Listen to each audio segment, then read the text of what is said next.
After the success of Dracula, Universal Studios went on to make Frankenstein, a film that tells the classic tale of a mad scientist named Dr. Frankenstein, who dreams of doing the impossible, creating a human being. While working on his creation, things go terribly wrong, and instead of creating a man, he creates a monster. From beginning to end, this film is great. I'm sure watching the film back when it first came out in 1931 was awesome, because you were introduced to a new movie monster, and it was scarier because you had nothing insanely horrifying like the movies you see today to compare it to.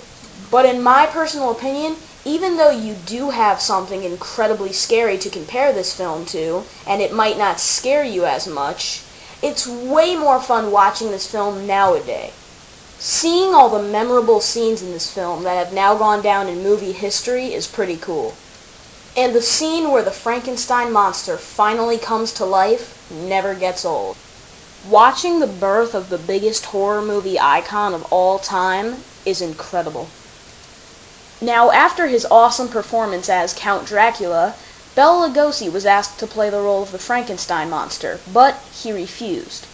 Mainly because his face would be covered in makeup and he would have no dialogue. So the role was handed over to Boris Karloff, who became one of the biggest horror film stars ever. He was perfect as the Frankenstein monster. The film was a big success, so of course this was not the end of Frankenstein. They soon came out with the first sequel, Bride of Frankenstein. This is my least favorite Frankenstein film, mainly because the monster talks, plus he has thoughts and feelings. And that makes me feel like I can relate to him. And I don't think you should ever be able to relate to a monster. That just makes him less scary. Even though there are some scenes where the Frankenstein monster is scary, overall this really isn't as scary as the first film, even though it's the most successful of the whole series and one of the biggest movies of all time.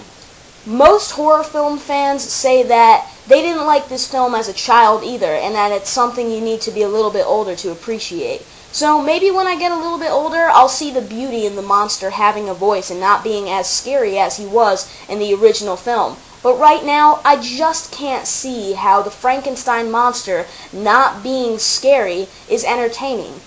Although it's nowhere near as good as the first film, in my opinion, this is still a great movie.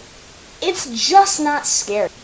Boris Karloff would play the Frankenstein monster for the last time in the third Frankenstein film, Son of Frankenstein, which some feel is the best Frankenstein movie due to an outstanding performance by the whole cast, including Bela Lugosi as Igor. Overall, I'd give Frankenstein 5 stars. It's a great film with awesome, memorable scenes you can't forget, some of the most famous movie lines ever spoken, and incredible performances by Boris Karloff, Dwight Frye, and Colin Clive. The mark they made is legendary. Frankenstein is still as popular as ever, even though now it's not so much the popularity of the films itself, but the characters and the classic tale has lived on to this very day. Frankenstein will forever be the biggest horror film in the history of horror entertainment.